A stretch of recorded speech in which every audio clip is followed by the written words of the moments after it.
Janvier 2023, on s'en souvient, le corps de Martinez Zogo est découvert dans la banlieue de Yaoundé.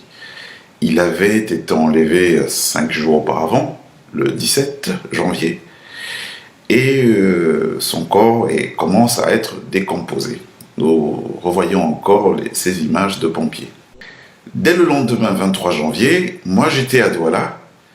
Je suis profondément choqué et je trouve qu'on ne peut pas rester sans rien dire. Et bien que je sois découragé par l'ensemble de mon entourage, parce qu'il y a une grande psychose qui plane sur le Cameroun, tout le monde dit ah mais non, ces gens ils ont voulu passer un message, ils vont tuer tout le monde qui ose parler. Je leur ai dit, je ne peux pas me taire, je ne peux pas vivre comme quelqu'un qui est mort.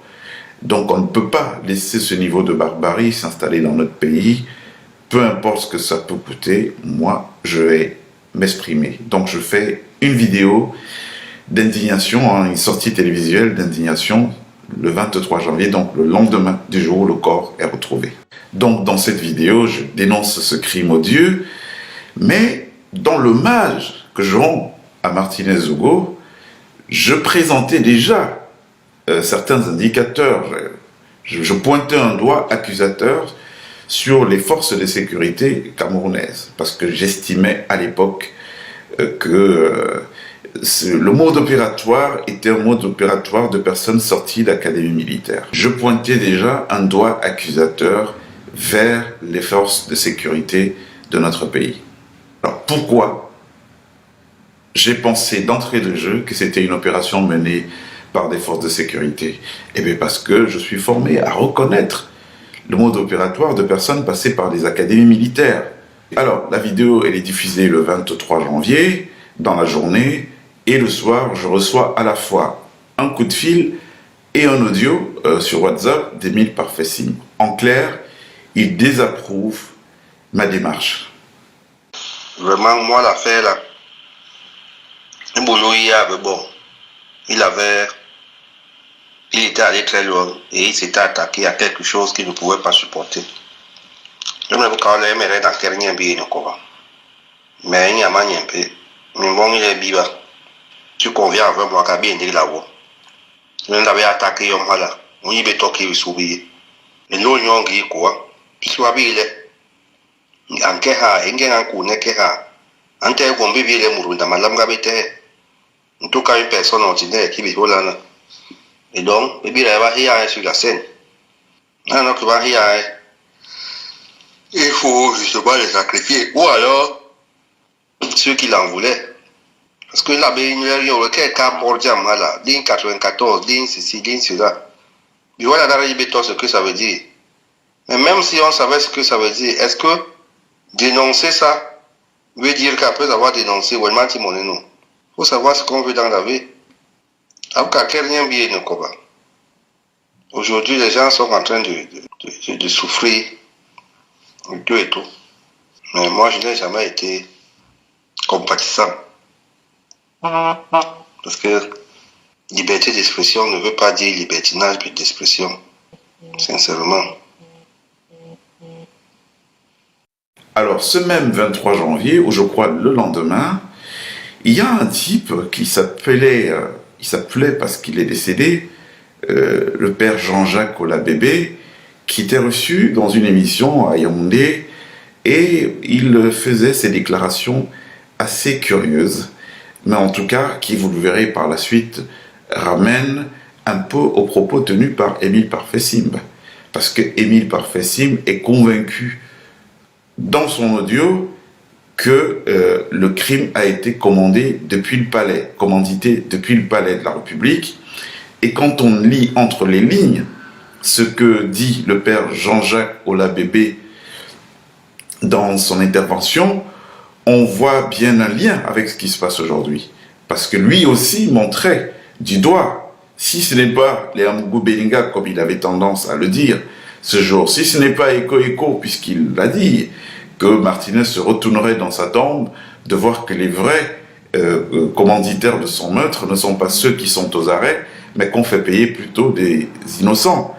Alors s'il en était arrivé là, eh bien, avec ce que nous révélera plus tard les éléments d'enquête, pointant clairement un doigt accusateur vers le palais de la République, le palais de la présidence du Cameroun, on comprend qu'il y a une similitude entre ce que dit Simba, qui dit que ça vient du palais, et ce que disait à l'époque le père Jean-Jacques Olabébé, qui a été retrouvé mort 2 ou 3 jours après avoir fait cette sortie.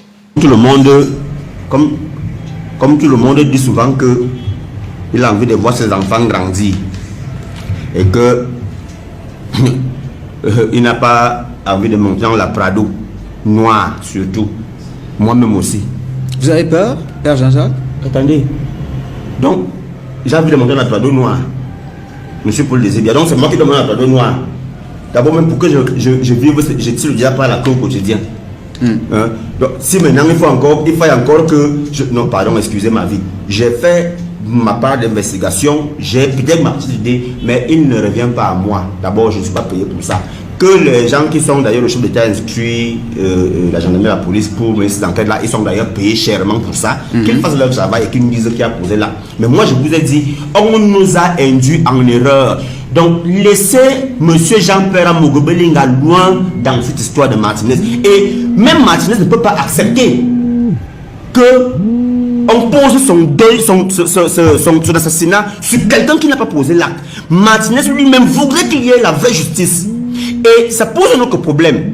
Moi, je dis encore, et vous allez me lire entre les lignes, sans dire des choses, je vais dire des choses. Oui. Ça pose un autre problème. Il faut savoir, et je le dis à tous ceux qui nous écoutent, les journalistes, les gens qui pensent qu'ils sont dans des camps ou dans d'autres, ne croyons pas que être dans un camp nous garantit la survie. Parce que là où nous sommes là, c'est une affaire de... C'est plutôt gâté, hein. C'est-à-dire que même ton propre camp, que tu sais, peut soit te négliger, comme... Enfin, je veux pas... Soit te négliger et on te la vie, comme on a ôté la vie à Martinez, soit alors ton propre camp qui t'utilise peut se rendre compte que tu as déjà fait le boulot et maintenant, bon, ils n'ont plus rien à gagner, surtout que tu peux être un témoin gênant qui a peut-être des informations déjà très compromettantes et que si demain ou après-demain tu es peut-être interpellé, il peut arriver que tu dises que comme j'ai dit ceci, cela là, c'est tel qui m'a donné le tel document, voilà, et voilà. Donc tout ça, ça veut dire que nous sommes donc dans une situation où il n'y a plus de certitude, tout est comme ça, sens dessus, sens dessous, du coup, attention. Donc, moi j'interpelle les uns les autres, sortez des réseaux. Sortez des réseaux, vous les journalistes, machin, sortez des réseaux, sortez des clans et des clans, sortez de là. Mieux, encore moi, personne ne peut dire que Père Jean-Jacques Olabébé, que je suis, il m'a donné 10 francs pour faire ça. D'abord, je ne mange pas de ce pain-là, pas du tout. Donc, du coup, je parle de manière libre. Alors, et quand je parle, celui même qui... Alors, dès le 27 janvier, donc 5 jours après la découverte du corps de Martinez Zogo, il y a quelqu'un qui est arrêté. Cette personne s'appelle Justin Danoué. Il est lieutenant-colonel en service à la DGRE, dans laquelle il occupait jusque-là le poste de directeur des opérations, donc l'un des postes les plus importants. La DGRE, encore une fois pour nos amis qui nous regardent, qui ne sont pas du Cameroun, c'est les services secrets camerounais. Donc ce type-là est arrêté.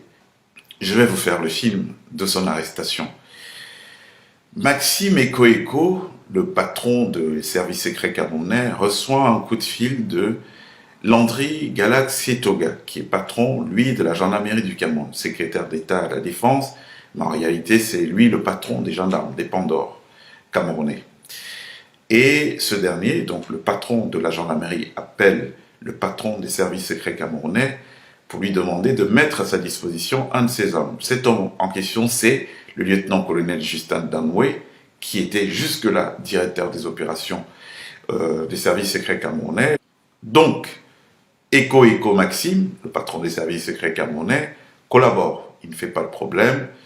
Il fait tout de suite mettre aux arrêts le lieutenant-colonel Justin Danoué. Par qui? Eh bien, par un commissaire qui s'appelle James Elon Lobé, qui était d'ailleurs pressenti dans ces périodes-là pour prendre la succession du lieutenant-colonel Danoué à la direction des opérations. Donc ce dernier fait venir le lieutenant-colonel Justin Danoué dans son bureau, à la demande donc du patron, de leur patron, le patron des services secrets camerounais. Et sauf que c'est pas la seule personne qui est demandée, qui est revendiquée par le CED. Il y a d'autres éléments aussi qui sont des éléments des services secrets camerounais qui font partie de la liste de gens que le CED, donc Landry Galaxetoga, souhaite que le patron des services secrets mette à sa disposition. Sauf que de toute la liste, le seul qui est présent dans le service ce jour, c'est le lieutenant-colonel Justin Danoué. Donc il sera appelé dans le bureau du directeur des opérations d'alors, donc le commissaire James Elon Lobé, et ce dernier l'amènera, donc l'escortera jusqu'au secrétariat d'État à la Défense, donc chez le patron de la gendarmerie, où il sera tout de suite mis aux arrêts.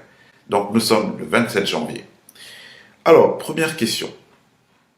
Donc le 27 janvier, 5 jours après qu'on ait découvert le corps de Martinez, il n'y avait pas encore de commission d'enquête mixte, gendarmerie-police, mais le secrétaire d'État à la Défense, donc Landry Galaxetoga, il y avait déjà une liste de suspects. De qui tenait-il cette liste? D'où vient la liste qu'il communique au patron des services secrets, qui justifiera l'arrestation du numéro 2 de ces services? D'où tient la certitude, le patron de la gendarmerie, d'une culpabilité ou alors d'une suspicion sur la personne du lieutenant-colonel Danoué? Et la liste des gens qu'il communique, d'où la tient-il, cette liste-là? Sachant qu'à ce moment-là, le président de la République n'avait pas encore instauré ou institué une commission d'enquête mixte gendarmerie-police. Jusque-là, officiellement, ce que c'est le patron des services secrets, c'est que des éléments à lui seraient mêlés à une histoire de trafic d'armes et de drogue. On ne lui a pas dit qu'ils sont arrêtés pour une affaire Martinez. Voilà, donc on est le 27 janvier. Alors, chose curieuse, donc c'est à partir de là, donc on part d'une arrestation qu'on peut qualifier d'arbitraire, parce que je veux qu'on se pose des bonnes questions. 5 jours après qu'on ait découvert le corps de Martinez, le président Biya n'avait pas encore mis en place de commission d'enquête mixte gendarmerie-police. Mais le secrétaire d'État à la Défense, Landry Galaxetoga, lui avait déjà une liste de suspects. D'où tenait-il cette liste? Qui lui a donné cette liste-là? Donc, Danoué est arrêté, et c'est à partir de Danoué que tout le reste des arrestations se feront. C'est à partir de cette arrestation de Danoué que Belinga Amoubou sera incriminé, que le patron même des services ECHO sera incriminé. Donc c'est lui qui portera en quelque sorte l'acte d'accusation pour parler des complicités dont il a pu bénéficier dans ce qu'on lui reproche en réalité, mais qui n'avait pas été dit au patron des services secrets. Et ce dernier, voyant donc toutes ces arrestations autour de lui, un jour envoie concourir au patron de la gendarmerie une image qu'il a dû recevoir sur les réseaux sociaux, humoristique, hein, je crois que c'est un monsieur qui est chez lui et qui a rendez-vous et qui dit « Ah, il va forcément rater son rendez-vous parce que depuis il essaie de sortir, mais il y a la Prado noire qui est garée devant lui et il y avait une psychose à l'époque qui planait au Cameroun, c'est l'histoire de la Prado noire. » Donc lui il reçoit cette image, il partage cette image au secrétaire d'État à la Défense, donc au patron de la gendarmerie, et ce dernier lui répond très sérieux, je comprends pas, il s'agit de quoi? Et donc le patron des services entre dans une colère, il dit « Ouais, comment ça, il s'agit de quoi? Vous faites arrêter les gens autour de moi, vous pensez que je suis bête, que je comprends pas que c'est moi que ça vise, vous pouvez pas continuer à arrêter mes collaborateurs de cette manière sans que moi je sois quelque part menacé. » Et donc, fin de la discussion entre eux, un peu sur cette petite tension, et c'est ce même jour que sera arrêté le patron des services secrets camerounais, Maxime Eko. Je vous fais aussi le film de son arrestation. Il est appelé par le ministre de la Défense, Joseph Betty Assomo, le ministre de la Défense camerounaise. Donc, Le ministre lui demande de passer le voir à son bureau, au quartier général. Il arrive là-bas et le ministre lui dit « Bon voilà, je t'appelle parce que le président a demandé que tu te rendes disponible, tu as tes gars qui sont interpellés depuis, qui sont au CED, il y a une affaire le CED, c'est le siège de la gendarmerie nationale, et donc il y a une affaire de trafic d'armes et de drogue là-bas, il faut vraiment que tu ailles les aider, c'est à la demande du patron lui-même. » Donc, qu'est-ce qui se passe? Il quitte le ministre de la Défense, en qui il a une totale confiance, et il va de ce pas à la gendarmerie, donc rencontrer le patron des gendarmes. Sauf que quand il arrive, on le fait asseoir dans une salle, il ne rencontrera jamais Landry Galaxy Toga, donc le patron des gendarmes. Il y a plutôt deux colonels qui se présentent devant lui, notamment le colonel Otoulou, et il est mis aux arrêts.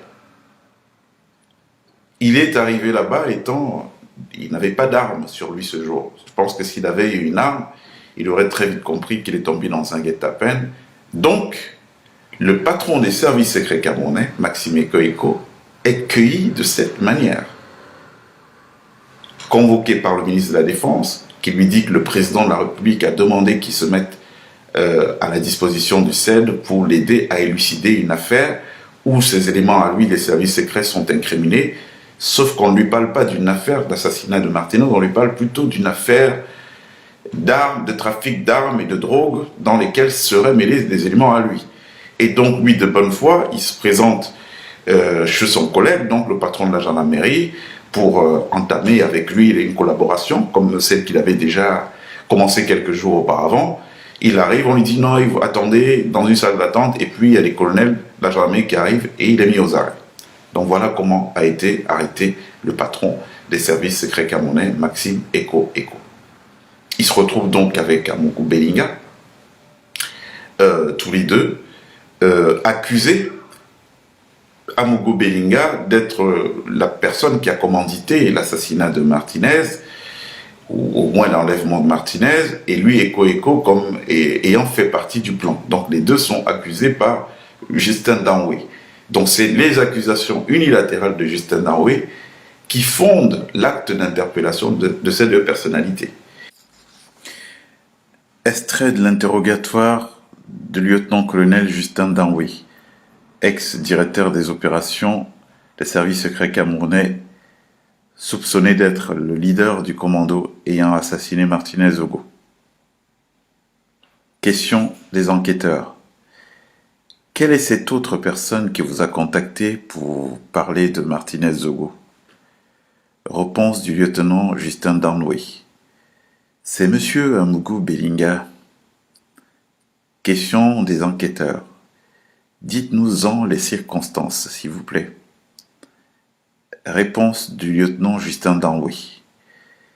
Il m'a invité à le rencontrer à son domicile d'un van le 29 décembre 2022, entre 19h et 20h.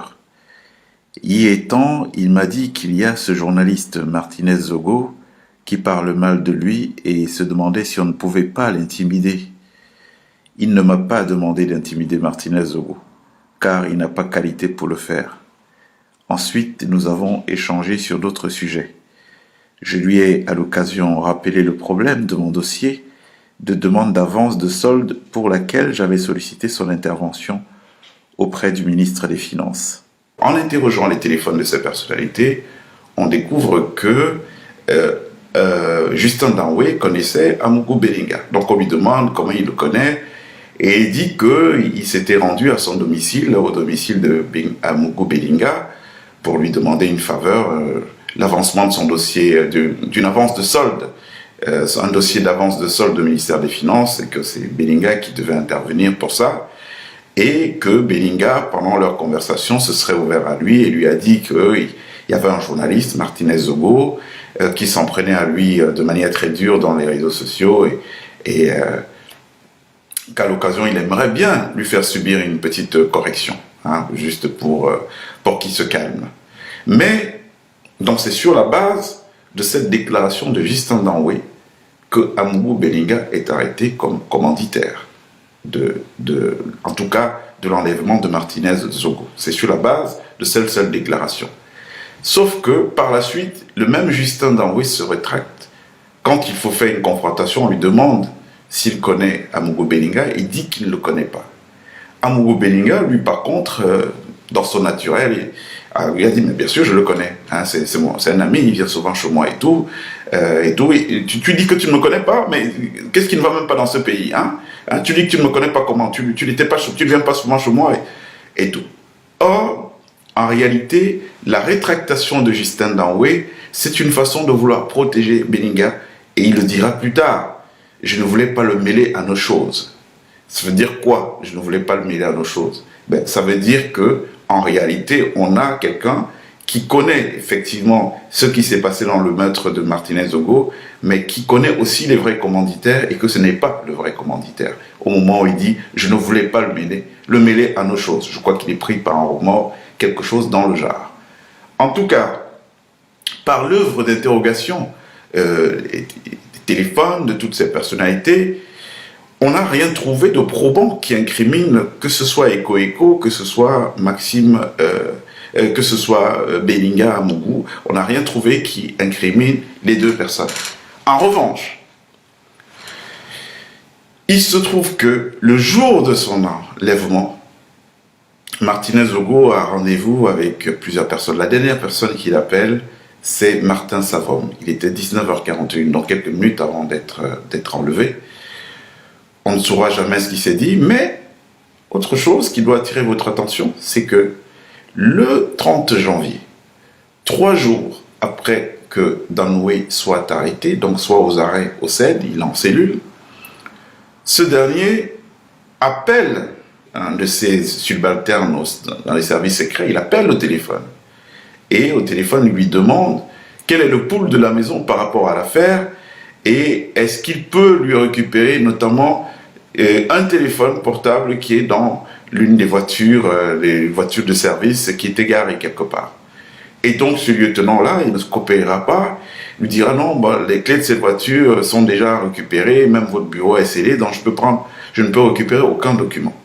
Ça veut dire quoi? Ça veut dire qu'au jour où, à l'heure où je vous parle, il y a un téléphone du lieutenant-colonel Danwe, qui est le cerveau de cet assassinat de Martinez Zogo, qui n'a pas été expertisé et qui peut-être détient la vérité des commanditaires. C'est qui le commanditaire?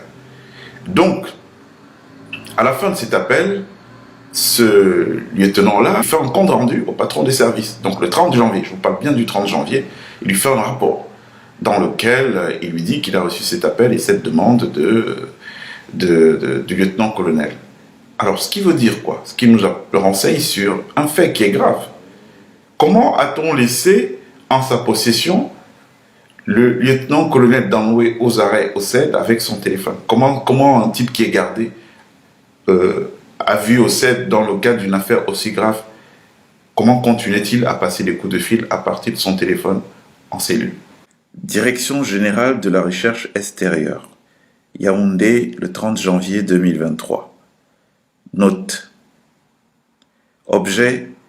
Compte rendu d'un appel reçu du lieutenant-colonel Danwe Justin.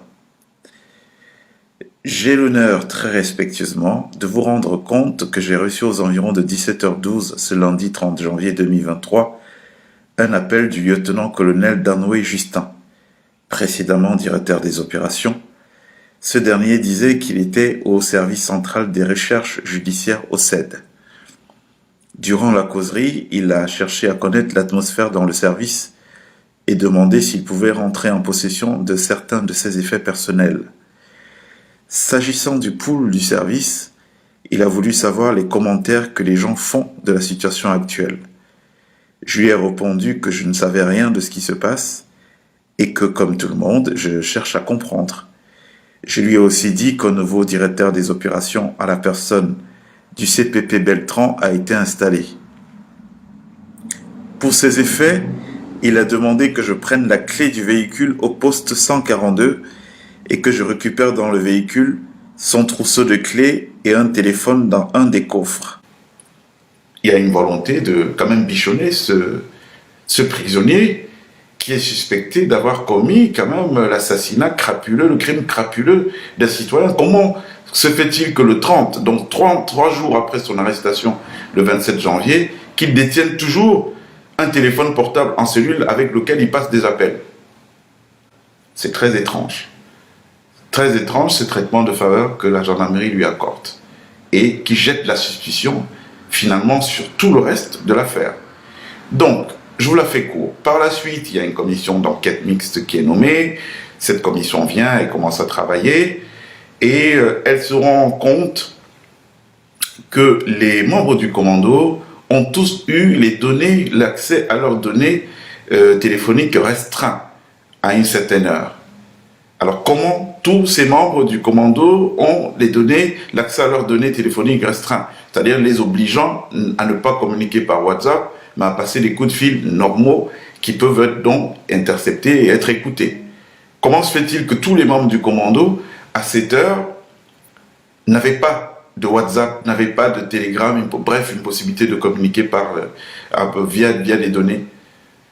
Donc cette question est posée. Et puis, il s'avère que il y a quelqu'un, même des rangs de la gendarmerie, qui propose non, il faut faire interpeller les patrons des 2 principales sociétés de téléphonie mobile, parce que eux seuls peuvent dire qui leur a donné les instructions pour couper les données dans les téléphones du commando, à l'heure où l'opération était menée. Et bizarrement, il y a une opposition farouche de la hiérarchie, donc de la gendarmerie, qui dit non, non, non, on n'arrêtera aucun patron, ça suffit comme ça, on arrête à ce niveau. C'est à partir de ce jour que la police s'est retirée de cette commission d'enquête, s'étant rendu compte qu'il y a une volonté manifeste de faire obstruction à l'enquête, au déroulement de l'enquête, à son bon déroulement.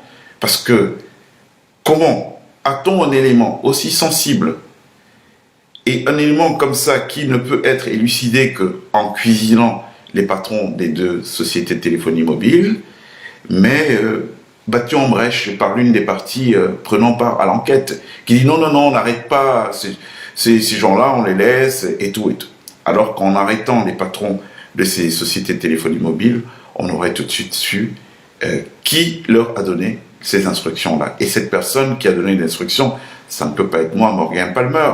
Ce n'est pas le menu Fretin, c'est quelqu'un forcément de haut placé. Et en remontant à cette personne de haut placé, on aurait su c'était qui le commanditaire de cet assassinat.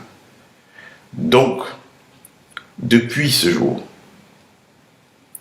d'ailleurs, je crois que l'un des membres de cette commission d'enquête, le colonel Aïssi, le lieutenant-colonel Aïssi, je ne sais pas d'ailleurs ce qu'il est devenu ce monsieur, et tout, qui insistait le plus pour que cette affaire, qu'on interpelle ces patrons de sociétés de téléphonie mobile, a été tout de suite viré de l'enquête, hein, parce que voilà, il allait en opposition avec la hiérarchie qui disait non, non, non, on n'interpelle personne, il a été viré de l'enquête, et bizarrement, j'ai constaté dernièrement qu'on l'a affecté. Il était patron, je crois, de la Légion de gendarmerie du centre, et il a été affecté en dehors de Yaoundé, je crois, dans la région du Sud, quelque part dans la région du Sud, à l'heure où nous parlons. Donc, un type comme lui qui dit un propos de bon sens, qui est, bon, voilà, celui qui peut nous aider à faire avancer le fil. Nous avons un fil qu'on tire, et ce fil-là nous mène aux sociétés de téléphonie. Si on les interroge, on saura qui leur a donné l'ordre, et si on sait qui leur a donné l'ordre, on sait qui est le commanditaire de l'assassinat. Mais cette personne a été dégagée de l'enquête, et on n'a jamais arrêté, interpellé même les patrons des sociétés de téléphonie mobile pour qu'elles disent de qui était cet ordre, de couper les données sur les téléphones des membres du commando. Pourtant, l'enquête était close à ce niveau. Il n'y avait plus rien à faire. Et donc, pendant 1 an, sans la collaboration de ces sociétés de téléphonie, bon, l'affaire a mariné, et puis récemment, on nous sort du chapeau Martin Savom. Comment Martin Savom sort du chapeau? Eh bien, tout simplement, après que ce soit passé autre chose. Le juge Sikati, qui reprend l'enquête à un moment donné, pense qu'il y a des zones d'ombre, parce qu'en réalité, l'enquête tourne en rond. Elle tourne en rond à partir du moment où on n'a pas pu mettre la main sur les gens des sociétés de téléphonie mobile, donc on ne sait pas davantage qu'est-ce qui s'est passé réellement. Donc, ce dernier par l'expertise des téléphones qui avaient été cachés, les téléphones de Martinez Zogo. C'est quand même assez étonnant cette affaire. C'est-à-dire que durant tout ce temps, ces téléphones étaient placés sous scellé quelque part. Personne n'a eu l'idée d'interroger ces téléphones, de savoir avec qui Martinez a fait quoi, qui est-ce qu'il a vu. Et c'est sous l'instigation de Justificati que ces téléphones ont été expertisés et on s'est rendu compte du rôle joué par Savom.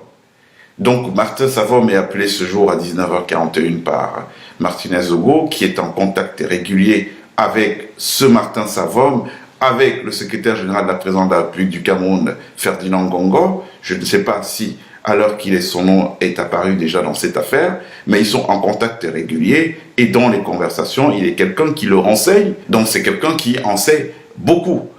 Donc ces deux téléphones, les fameux téléphones de Martinez Zogo permettent de révéler cette réalité. Une vraie proximité entre Martin Savom et Martinez et le secrétaire général de la présidence qui, en même temps qu'il entretient cette relation avec Martinez, entretient aussi une relation très étroite avec Martin Savom. D'où la décision du juge de convoquer Savom. Mais le premier jour où il est convoqué Savom, on ne lui dira pas grand-chose. Hein. On le baladera sur les questions générales, sans jamais lui parler de ce pourquoi il est mis en examen. Sauf que il est déjà placé sur écoute à ce moment. Donc au sortir de son audition, ce jour-là, devant le juge Sikati, eh bien évidemment, il fait l'erreur qu'on attendait, enfin qu'ils attendaient tous. Ceux qui ont monté ce stratagème, c'est qu'il appelle à gauche et à droite, il se repent, et donc il livre sans s'en rendre compte lui-même le propre réseau de commanditaires, parce qu'il passera un appel et au ministre de la Défense, Joseph Betty Assomor, pour lui rendre compte de son arrestation, enfin, de son interpellation dans l'audition, et il passera un coup de fil aussi au secrétaire général de la présidence de la République du Cameroun, lequel lui conseillera d'écrire un courrier à la première dame, au président de la République, pardon, pour se plaindre de cette situation et tout. Donc, en un an, le nom de Martin Savom n'a paru nulle part. Et par contre, aujourd'hui, avec tous les éléments qu'il y a, tous les éléments ramènent ce crime à sa personne. Pourquoi a-t-on caché pendant un an? Pourquoi, pendant un an, ce type n'a apparu nulle part? On a comme l'impression qu'il y a une volonté d'orienter les gens vers d'autres pistes. Entre-temps, ce qu'on peut observer, c'est qu'il y a une version officielle qui avait été tissée et pour laquelle on a arrosé une pléthore de personnalités médiatiques, de réseaux sociaux et tout, pour qu'elle soit ventilée, sans qu'en réalité, elle ne repose sur des choses probantes. Donc je me dis que ce juge-là, fort des nouveaux éléments, je me dis, hein, ça c'est ma propre analyse à moi, fort de ces nouveaux éléments, donc qui incrimine Martin Savom, qui rattache Martin Savom au secrétaire général de la présidence Ferdinand Gongo et au ministre de la Défense, fort de ces éléments, et fort du fait que Danoué s'est rétracté, il a dit qu'il ne connaissait pas, en tout cas qu'il n'avait jamais été missionné ou mandaté par Bellingham Mougou, fort du fait que les téléphones de Bellingham Mougou et de Maxime Ekeko, le patron des services secrets, ont été tous expertisés et aucune de leurs conversations ne renvoyait à l'histoire de ce crime. Pendant que les conversations de Savom et de Martinez renvoyaient en tout cas au moins à un fort soupçon de culpabilité. Donc je pense que c'est peut-être sur cette base qu'il a décidé de faire libérer les deux personnalités, enfin de les faire relaxer en attendant que l'affaire ne continue. Je pense, hein, ça c'est ma propre analyse à moi. Mais toujours est-il qu'à l'heure qu'il est, nous savons de manière certaine que doivent être appelés à comparaître dans cette affaire. Et je le dis, pas guidé par une rancune, une revanche quelconque. Je le dis parce qu'il y a plus d'un mois aujourd'hui, et d'ailleurs, il y a plus d'un an à rebours, je vais vous faire partager cette note que j'ai écrite à l'époque sur Facebook, où je disais, mais c'est suspect. Si on a pu arrêter les gens très rapidement, comme ça, c'est étonnant qu'on mette du temps pour réellement confirmer leur culpabilité. Alors si on ne peut pas confirmer qu'ils sont les coupables, ben, pourquoi ne pas les libérer? Je l'ai dit il y a plus d'un an. Pourquoi ne pas les libérer et focaliser pourquoi garder en détention des gens si on n'a rien contre eux, parce que vu la vitesse avec laquelle ils ont été arrêtés, bon, on s'attendra à ce que ce soit plié au bout de quelques jours. Mais s'il reste autant de temps, ça veut dire qu'il n'y a peut-être pas grand-chose contre eux. Et s'il n'y a pas grand-chose contre eux, il doit y avoir grand-chose contre d'autres personnes. Et donc, il faut orienter l'énergie vers ces autres personnes. Publication de Morgan Palmer, le 12 février 2023. Affaire Martinez-Zogo. Les enquêteurs se pressent lentement. Quand il n'a fallu que de peu de temps pour interpeller les suspects, mais que l'étayage de leur culpabilité incontestable semble s'éterniser, alors la présomption de leur innocence doit se fortifier et prendre le pas sur les autres hypothèses de départ. Et dans ce cas, la privation de liberté d'un citoyen, même provisoire, peut sembler abusive. Le meurtre de Martinez-Zogo est une grande injustice qui ne doit pas être solutionnée par une autre injustice. Arrêtons d'alourdir notre karma de peuple. Les forces de l'ordre camerounaises, pour celles qui sont intègres, sont redoutables d'efficacité avec leur réseau d'informateurs. Élucider un assassinat perpétré en plein Yaoundé ne saurait leur prendre une semaine ouvrable. Sauf si volonté manifeste existait de taire une vérité dérangeante, susceptible d'embraser le pays. S'il n'est pas avéré que les premiers suspects soient les auteurs, alors que d'autres pistes soient explorées de manière diligente, il sera difficile de faire oublier ce meurtre en jouant sur la montre. Il y a deux choses. Quand il est question d'interroger les patrons des sociétés de téléphonie mobile qui ont reçu certainement des instructions de quelque part pour que les données des membres du commando soient restreintes, eh bien, on a viré le lieutenant-colonel Aïssi, qui était le plus remuant, qui insistait pour que ça se fasse, il a été viré, donc on a coupé cette piste de ces patrons, ils n'ont jamais été interrogés. Maintenant, quand on est remonté à la piste de Savom par les expertises qui ont été faites, eh bien, il y a un juge qui a été viré. Donc, vous voyez, à chaque fois qu'on atteint un échelon, il y a quelqu'un qui est sacrifié. Donc, une volonté manifeste de cacher une vérité. Volonté manifeste de cacher une vérité. Si vous suivez un peu la logique telle que je suis en train de la décrire. Mais entre-temps, on a une version qui prospère dans les réseaux sociaux, dans une certaine presse, forcément achetée. Nous savons ce qui se passe. Hein. Un jour, c'est juste parce que je trouve que, allez, c'est des piques assiettes, ils mangent comme ils peuvent. Donc, nous, on n'a pas forcément un intérêt. Moi, j'aurais pas d'intérêt particulier à venir vous le dire. Mais tous ces gens que vous entendez parler, ils sont tous affiliés à un camp ou à l'autre. On leur donne un peu d'argent ici pour salir l'autre, un peu d'argent pour reprendre des versions. Donc vraiment, il faut faire très attention, il faut se méfier. Il faut rester très factuel dans ce que nous observons. Ce qui m'amène à dire quoi d'autre? Il faut savoir que de tout temps, le secrétaire général de la présidence de la République du Cameroun, Ferdinand Ngongo, il ne le cache pas, hein, de tout temps, il a voulu mettre la main sur les services secrets camerounais. Donc c'est un ennemi déclaré, juré de Maxime Eko, que je ne connais pas. Hein, tous ces gens dont je vous parle, que ce soit Belinga Amougou, que ce soit Maxime Eko, je ne les connais pas. Je n'ai aucune relation avec eux. Et ce n'est pas forcément des gens qui ont de la sympathie pour moi. Parce qu'Eko, c'est qui? C'est quand même le mec, patron de la DGRE, sous lequel on a assassiné un Camerounais, le capitaine Guérandi. Donc je ne peux pas avoir de la sympathie pour les gens qui mènent des opérations comme ça. Mais le Cameroun que nous voulons construire doit être un Cameroun de vérité, un Cameroun de justice. Ce n'est pas parce que je n'aime pas quelqu'un ou je désapprouve les actes de quelqu'un que je vais le laisser accuser injustement si j'ai des preuves ou si j'ai des éléments qui montrent qu'il n'est pas la victime. Ce n'est pas ce Cameroun qu'on veut construire. On veut construire un Cameroun d'objectivité, où même si quelque chose doit toucher à mon intégrité personnelle, à moi, à partir du moment où cette chose est juste, eh ben, elle n'a qu'à toucher à mon intégrité. Donc, revenons sur ceux dont je vous parlais précédemment. Ferdinand Ngongo, depuis toujours, est opposé à l'idée que Maxime Eko soit le patron des services. Pourquoi? Parce que c'est quelqu'un qui n'était pas sous sa botte. Et compte tenu du projet de prise du pouvoir, hein, de prise du pouvoir qu'ils ont ourdi depuis de nombreuses années, la DGRE, donc le service secret camerounais, c'était une espèce de caillou dans leur chaussette. On sait comment le vieux fonctionne, hein, quand vous faites des notes qui montent chez lui, il fait toujours couper en opposant les différents services. Et de toutes les façons, de la DGRE ne venait jamais des rapports favorables quand il y a un bidonnage ou quand il y a une tentative d'enfumage du côté du secrétaire général de la présidence de la République du Cameroun. Donc, depuis toujours, Ferdinand Ngongo, il veut mettre la main sur les services secrets camerounais. Donc, alors, je vous explique ça. Qu'est-ce qui se passe?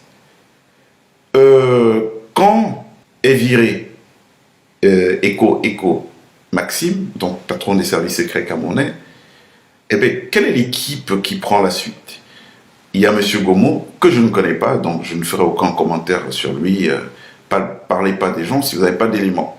Mais il y a quelque chose d'assez curieux. Le numéro 2, la personne qui est nommée numéro 2 de ces services, s'appelle Elundu Mesma. C'est qui Elundu Mesma? Elundu Mesma, c'est un membre honorable de la Pieuvre. Donc la Pieuvre qui est dirigée par Ferdinand Ngongo.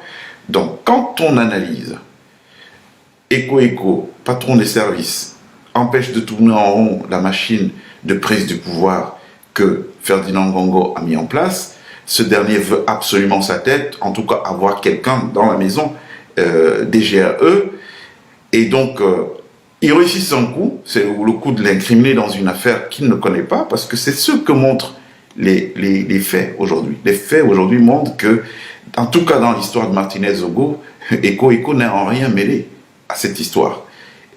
Ni lui, ni peut-être Bellinga, bien que Amougou Bellinga ait émis la volonté que Martinez Zogo reçoive une correction. Mais je ne pense pas que ni Eco ni Amougou Bellinga, que ces deux soient liés à la mort de Martinez Zogo. Mais, par contre, en revanche, aujourd'hui, on constate que Ferdinand Ngongo n'aimant pas Maxime Eco, patron des services secrets, depuis de longue date, hein, il a toujours voulu le faire virer par tous les moyens, ça n'a juste pas marché. Donc il y a matière aujourd'hui à penser que c'est un coup qui a pu être monté pour débarquer cet empêcheur de tourner en rond de ce service sensible et d'y installer des gens qui lui soient affidés. Et la preuve, c'est que, quand même, qui est-ce qu'on met numéro 2 de ce service secret? Eh bien, c'est le colonel Elundu Mesma, qui est un flic ripou. Je vous ai parlé de sa connexion avec les Simb, hein, ce type-là qui soutient ce criminel, ce type qui a gardé des contacts, hein, il est au téléphone régulièrement avec Simb, d'ailleurs c'est lui qui fait les basses besognes pour lui, quand Simb a un compte à régler avec quelqu'un, c'est Elundu qui l'appelle, Elundu instruit Bialo, il émet des mandats de recherche, on arrête les personnes. Donc c'est ce type-là, le colonel Elundu Mesma, qui a été nommé numéro 2 des services secrets. Donc en réalité, nous avons Ngongo en plein dans les services secrets comme on a aujourd'hui. Et parlons de ces services secrets. Je veux vous faire écouter quelque chose. Là, ça nous ramène à l'affaire de Simb.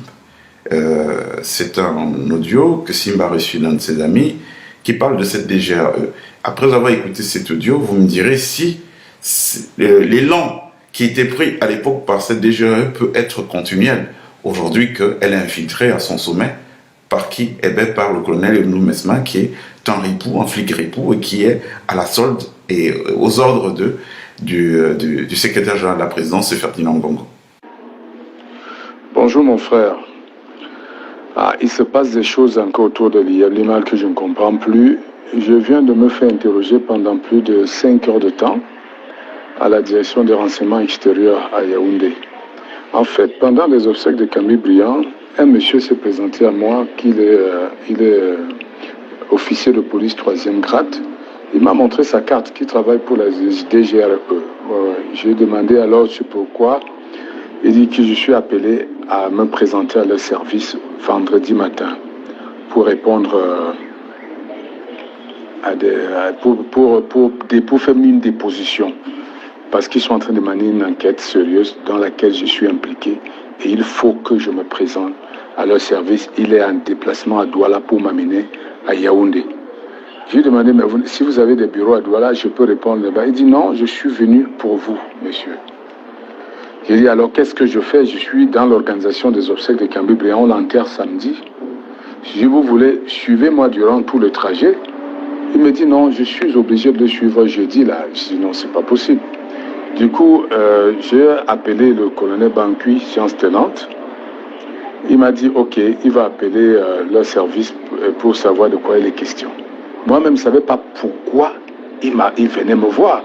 C'est là où je lui ai dit que j'ai appelé un aîné colonel, il va me rappeler. Il monte dans ma voiture carrément, on tourne, on bouge. Le colonel Bancu m'appelle, dit, qu'est-ce que j'ai à voir avec l'affaire de l'Iyeb Limal? J'ai dit, moi-même, je me pose la même question. Il dit, il paraît que c'est l'histoire de l'Iyeb Limal. Toi, tu serais cité dans des plaintes collectives là, et il y a une enquête spéciale qui a été instruite par le chef de l'État suite aux plaintes de nombreux Camerounais qui sont plaints et que ça risque de provoquer un soulèvement, mais que je ne suis pas la personne particulièrement incriminée, mais que je suis cité comme co-acteur dans la tromperie des Camerounais et que je dois répondre.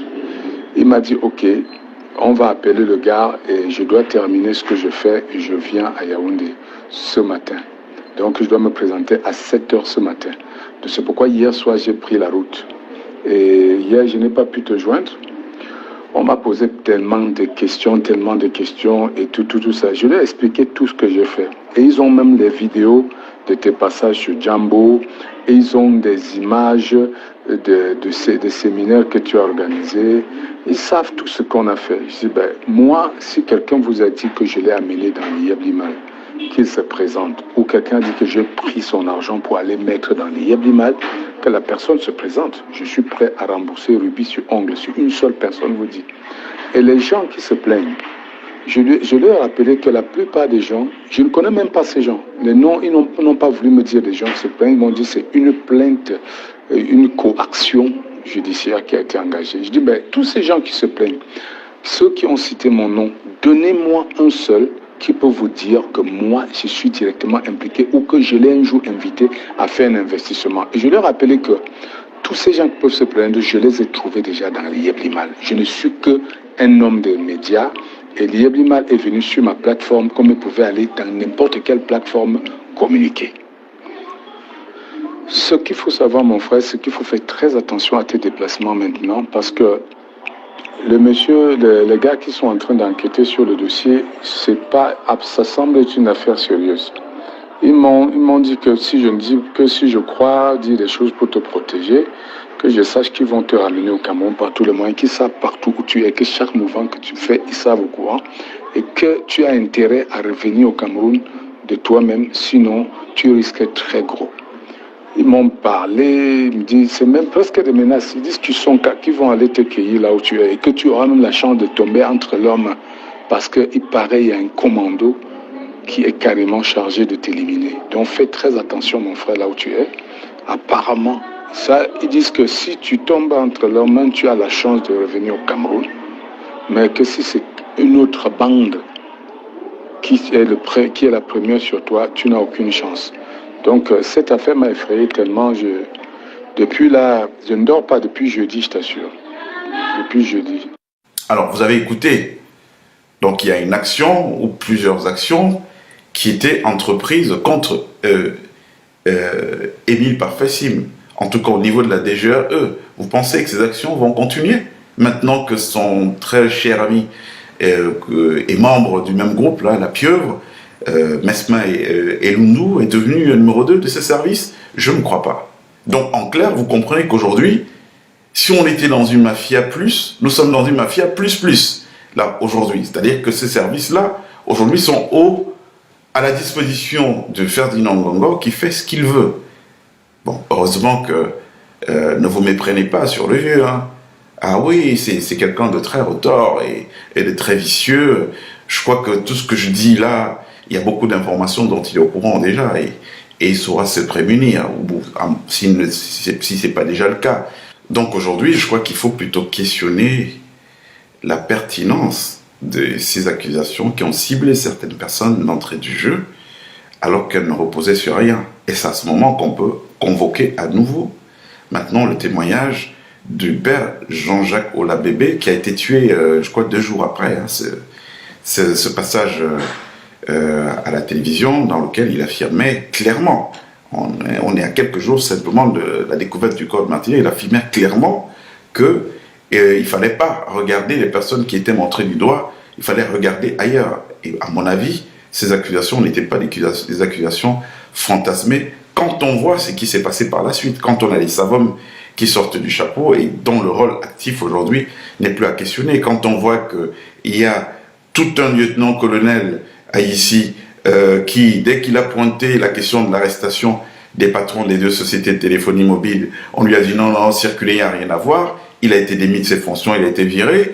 On voit que par la suite, le juge Sikati est le premier qui a mentionné le nom de Savom Martin.